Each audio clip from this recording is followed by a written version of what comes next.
What's the best thing that you've ever seen? The sublime is better than that. And the only way that you can accept something as sublime is the fact that you know that everything that you've seen so far will never measure up to it, or else it loses its position as sublime. So today I'll be sharing with you an idea from Žižek's Sublime Object of Ideology, the chapter Not Only as Substance. And this video is going to be broken down into 3 parts. The first is the general definition for sublime and beauty. The second is the text itself, and me breaking it down into 3 parts, which is the difference between sublime and beauty, the paradox of sublime, and the third, which is the success of failure. And also there's this third part I didn't mention, which is Žižek's definition of the sublime object. Hi, my name is Wani. I'm a philosophy student at La Sorbonne, and these are the definitions that I got from CNR-TL. And I just think that it gives more interesting definitions than just Google.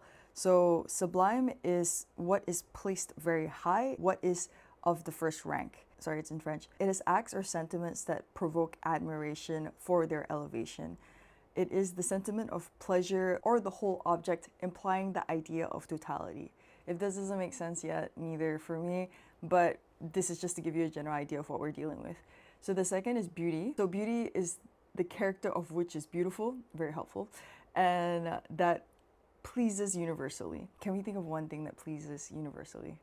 I guess water when you're thirsty. What would you call that beautiful? Anyway, the typical manifestation of beauty that appears most beautiful or most beautiful. So here is like paraître plus beau, plus belle. So beau is the adjective for masculine, beautiful, and belle is feminine, then the ordinary. So it has something to do with rarity, that shocks, and singularity. Right now, like really quickly with the 2 definitions, there seems to be like a hierarchy, right? The other one is like the first rank, very high, and this one at the same time, it seems that instead of the highest, it's universal and it's more than. So there's a distinction between this and the ordinary or typical. And the last definition to add is beau itself, which is the adjective of beautiful, is that it causes a vibrant impression capable of eliciting admiration. So now we feel like, okay, isn't that what we said about sublime? This idea of admiration in the reason of the superior qualities that surpasses the norm or the average. So yeah, the idea is something that is superior. There's the idea of comparison. I'm just like now curious about what admiration means. Okay, so admiration, according to the same website, says that it is a complex sentiment of surprise, often mixed with exalted pleasure, approbation, approval, before what is esteemed as superiorly beautiful, good, or grand, like big. So if you're interested in this idea of what's the difference between le beau et la beauté, which both mean beautiful, but one is in masculine and one's in feminine, this time in nouns, I have a video where I recorded a presentation that I did for my class on aesthetics, and it's one of my favorite things that I've done. So I'll just leave it in the description box below. But let us begin with the second part of the video, which is the text. So again, this is from Žižek's book, Sublime Object of Ideology. And because it's a recent book, I'm not going to put the text up, so you have to use your ears, or if you have the book, even better. But we're looking at page 228 to 230. And I think it was somewhere in the middle of the book, but I rewrote this. So let us begin with the difference. In using the couple beauty-sublimity, Hegel relies, of course, on Kant's critique of judgment. So this is Kant's third critique, where beauty and sublimity are opposed along the semantic axis of quality, quantity, shaped, shapeless, bounded, boundless. So remember the definition that we had before, which is a pleasure that is felt when you're in contact with an unformed object, but at the same time, a whole object that implies totality, the whole idea of totality. So that's with shape and shapeless, bound and boundless. Beauty calms and comforts. Sublimity excites and agitates. Beauty is the sentiment provoked when the suprasensible idea appears in the material. So something that is beyond perception appears in something that is perceptible. Sensuous medium in its harmonious formation, a sentiment of immediate harmony between idea and sensuous material of its expression, while the sentiment of sublimity is attached to chaotic, terrifying, limitless phenomena, rough sea, rocky mountains. The main thing to highlight is that beauty is relaxing and just like something you ease into, and sublimity is kind of like something that shakes your core. And the thing to highlight here, which is something that we'll look at later, is the idea of immediate. There's harmony, but the main point here is what is immediate. The second part, which I cut off, I would call this more of like the difference by mediation. This is why I highlight the word immediate. But above all, however, beauty and sublimity are opposed along the axis of pleasure-displeasure. With the definitions before, we looked at similarities where they were different, but what Žižek highlights here, I think, is the most essential axis, which is pleasure and displeasure. A view of beauty offers us pleasure, while the object is received as sublime with a pleasure that is only possible through the mediation of displeasure. So, beauty, pleasure. Sublime, displeasure, pleasure. In short, the sublime is beyond the pleasure principle. It is a paradoxical pleasure procured by displeasure itself, the exact definition, one, the Lacanian definition of enjoyment, jouissance. This means at the same time that the relation of beauty and sublimity coincides with the relation of immediacy to mediation. Further proof that sublime must follow beauty as a form of mediation of its immediacy. Wait a second. Is he saying that sublime is the transformed version of beauty?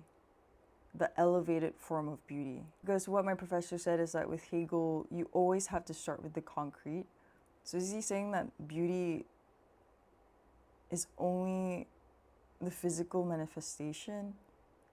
And then we go from beauty with the mediation of displeasure to arrive at something else. Just a really quick parallel that I think I can draw, which is, on the one hand, the example of self-consciousness, Selbstbewusstsein. How do we arrive at it? We have a consciousness that opposes an object, and the object as the mediation. And then you go through the 3 steps, and then you arrive at self-consciousness. So he's saying that you start off with beauty, and beauty with the mediation of displeasure. And then the third, what we end up with, is sublime. So is beauty then identical with pleasure?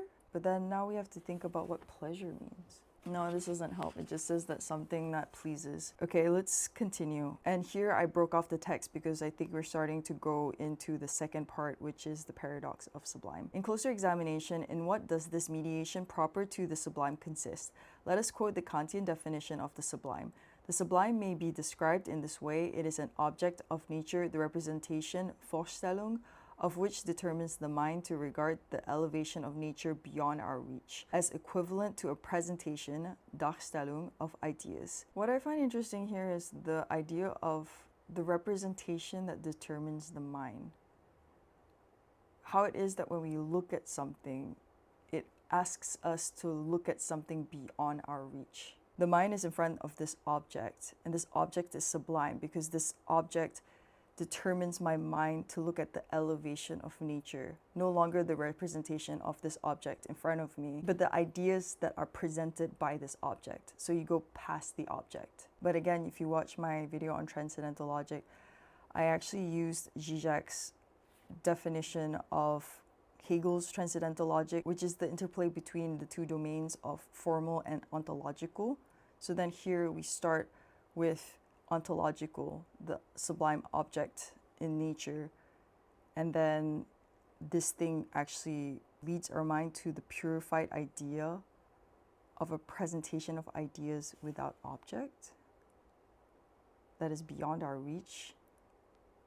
Okay, I'm going to continue. It is a definition which, so to speak, anticipates Lacan's determination of the sublime object in his seminar on the ethics of psychoanalysis, an object raised to the level of the impossible real thing. That is to say, with Kant, the sublime designates the relation of an inner-worldly empirical sensuous object to Ding an sich, to the transcendent, trans-phenomenal, unattainable thing in itself. So the sublime is the relationship between, on one hand, this inner world, ideas within our grasp, I would say, and das Ding, which is the thing beyond us, the thing that we cannot reach.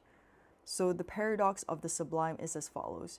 In principle, the gap, the one in the middle here, separating the phenomenal empirical objects of experience from the thing itself is insurmountable. It's funny because I already read this and I think I thought I was prepared to present this, but anytime you read something again, it seems you learn something new. So the gap separating the phenomenal empirical objects of experience from the thing in itself is insurmountable.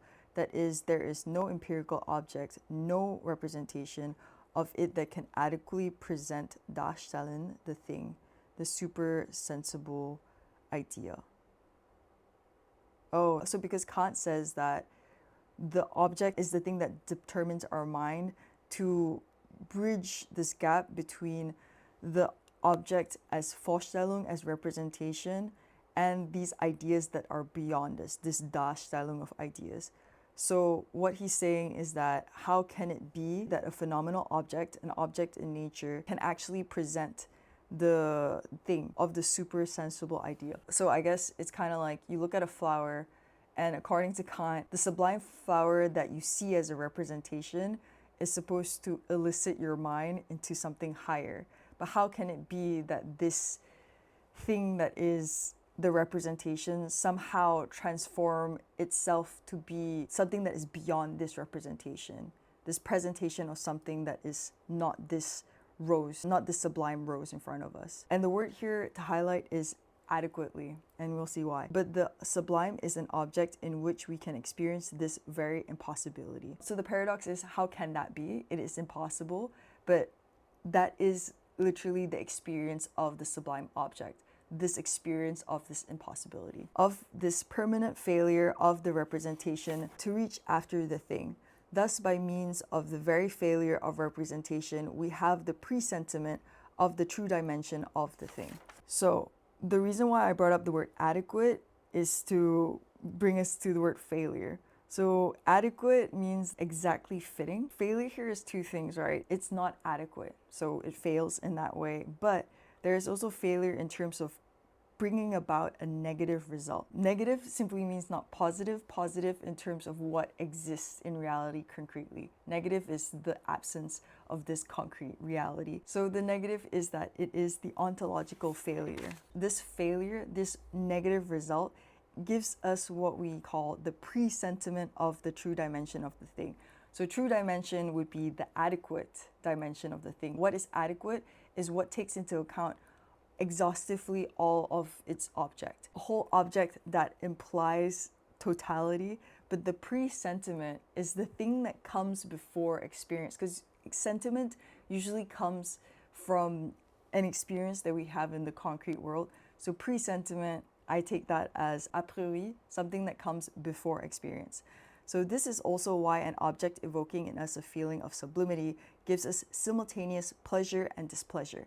It gives us displeasure because of its inadequacy of the thing idea, thing being beyond, ideas as in the representations that we have acquired through the concrete world, so the sentiments that we have, the Vorstellungs that we have. But precisely through this inadequacy, it gives us pleasure by indicating the true incomparable greatness of the thing, surpassing every possible phenomenal empirical experience. So if we want to say that the sublime is something that is superior, something that's elevated, something that's on the first rank, it has to be better and superior than anything that you've ever seen. So in a way, you can never have seen it before. What's the best thing that you've ever seen? The sublime is better than that. And the only way that you can accept something as sublime is the fact that you know that everything that you've seen so far will never measure up to it, or else it loses its position as sublime. Here's another quote from Kant. The feeling of the sublime is therefore at once the feeling of displeasure arising from the inadequacy of imagination in the aesthetic estimation of magnitude to attain to its estimation by reason, and simultaneously awakened pleasure arising from the very judgment of the inadequacy of the greatest faculty of the sense, being in accord with ideas of reason, so far as the reason to attain to these is for us a law. So what did I write here? Qui est montré par la perception et la sensation du beau et beauté. That's the definition of aesthetics. Aesthetics is that which is motivated by the perception and the sensation of beauty, taste, or value. What I wrote as a note is just like, is this basically talking about our frustrations at the limit or the defeat of our reason, in comparison to this like suprasensible, something that surpasses the senses. So here, I guess the displeasure is that we realize that our imagination has a better capacity of attaining or grasping the magnitude of what is sublime compared to our reason. But I think this frustration will only come if you believe that reason should be the ultimate faculty that we have. I don't know enough of Kant to know if that's how he feels, but this is just what I read. But in the end, like, you get faked because you realize the only reason why you can realize that imagination is more powerful than reason in attaining or grasping the sublime is because your reason tells you so. So then that's why reason in the end is at the top, because reason recognizes its own inadequacy. And I think like that's really interesting because it's kind of like, you know how in life we say that like, oh, you know, a very well-rounded person or a wise person is knowing their own limits instead of like a person who just like keeps talking and thinking that they know everything. And it's in the same way here. It's like, oh yeah, no, you know what? The reason why reason is the best is because reason knows its own limits. And here we reach the third part, which is what I call the success of failure. We can now see why it is precisely nature in its most chaotic, boundless, terrifying dimension, which is best qualified to awaken in us the feeling of the sublime. Here, where the aesthetic imagination is strained to its utmost, where all the finite determinations dissolve themselves, the failure appears at its purest. The sublime is therefore a paradox of an object which, in the very field of representation, provides a view in a negative way of the dimension of what is unrepresentable. It's so interesting. It's like there's this thing that I just read in Malabou of the dialectical tension between contingency and essential.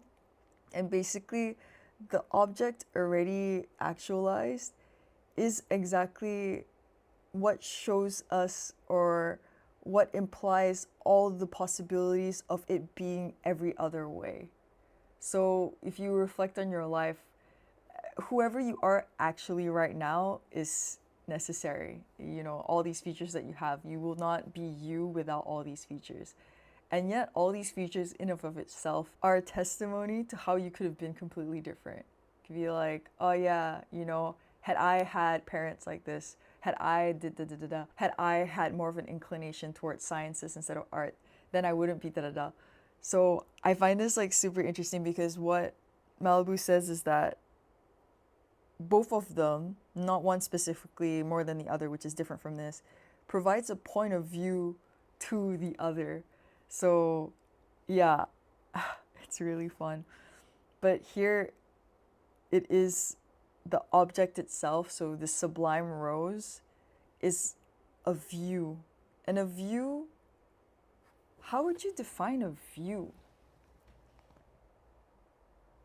I didn't notice like the gravity of what the words are until like I started like really trying to explain it. But this is why like YouTube is kind of really helpful for me. So thank you for being interested in watching my videos. But a view. Okay, so a view is defined as the sense by which we perceive light, form, color, positions of objects. So when you say like a view, it has to do more with your perception. It has to do more with the person who looks. So you know how the quote with Kant, he says that looking at a sublime object, the regard, the look, that is the thing that determines this elevation. So now we're going back to that idea that it's not the object itself, but how it is that it influences our perception, that it provides not so much just its representation, but how it is that it provides something, man. Like, oh, yeah, it's so simple. You perceive this sublime rose, and you're like, you're a sublime rose. But then you realize it's just a freaking rose that's gonna decay and not be as beautiful anymore, or like you remember some other rose that was like prettier, and then this displeasure that you feel that it's actually not the thing of itself, which is the sublime rose, that experience gives you a view of the fact that because this isn't the sublime rose, I recognize that I have a reference point somewhere of what is. I already have a point of comparison of this thing which I called at some point sublime rose to the actual sublime rose as thing of itself. Because you wouldn't be able to be displeased by this thing in front of you if you didn't already have some comparison somewhere of what it's not, which is the sublime rose. That's freaking cool. So yeah, so that's how it fails. It is a unique point in Kant's system, a point of which the fissure, the gap between phenomena and thing itself is abolished. Okay, explain. In a way, because in it, the phenomena's very inability to represent the thing adequately is inscribed in the phenomena itself. Yeah, so in like the fact that you see it in and of itself causes this blah blah blah. Or, as Kant puts it, even if the ideas of reason can be in no way adequately represented in the sensuous phenomenal world, they can be revived and evoked in the mind by means of this very inadequacy which can be presented in a sensuous way. We talked about this. It is this mediation of the inability, this successful presentation by means of failure of the inadequacy itself, which distinguishes enthusiasm evoked by the sublime from fanciful fanaticism. Fanaticism is an insane visionary delusion that we can immediately see or grasp that lies beyond all bounds of sensibility, while enthusiasm precludes all positive presentation, which is prevents. Enthusiasm is an example of purely negative presentation, that is, the sublime object evokes pleasure in a purely negative way. The place of the thing is indicated through the failure of its representation. I guess if there's something I can add, if you read this chapter in the book, you will see the difference between Kant and Hegel's idea of the beyond. For Kant, there are things outside the realm of representation that we just can't reach. But then for Hegel, this outside realm of representation is nothing, and it is full stop, nothing. There's nothing. And I don't have the text in front of me, so I won't go too much into it. So let's move on to the third and last part of the video, which is the definition of the sublime object by Žižek in page 221. According to Lacan, a sublime object is an ordinary everyday object which, quite by chance, finds itself I love it, quite by chance, finds itself occupying the place of what he calls das Ding, the impossible real object of desire. The sublime object is an object elevated to the level of das Ding. It is its structural place, in fact, that it occupies the sacred forbidden place of jouissance, and not its intrinsic qualities that confer on it its sublimity. So what makes an object sublime is when this object, this phenomenal object, takes the structural place of das Ding. Das Ding is thing, and then there's two ways to say thing in German. One is das Ding and the other is Sache. I'm not going to go into detail with this, but what you should know is das Ding is thing, but it's not lowly thing or ordinary thing like Sache. Das Ding has a superior value within this discourse is all I'm trying to say. So there's this example that I use really often in our Patreon Axioms calls, and I think everyone's sick of it because I keep using it, but I think it's a good example with flaws, but like I think there's limits to the example. So a CEO, right? A person who is a CEO, they come with this like elevation, right? You think about how much money they make, how much influence they have, you know, how smart or intelligent, and all these things that come with this person who has this position in the company of being a CEO. So this thing, this qualification, or the reason why this person is seen as superior, is not in and of itself this person. It is literally because they are in that position of CEO, this qualifier, or them being in this structural place within society that we can actually see or value them as superior.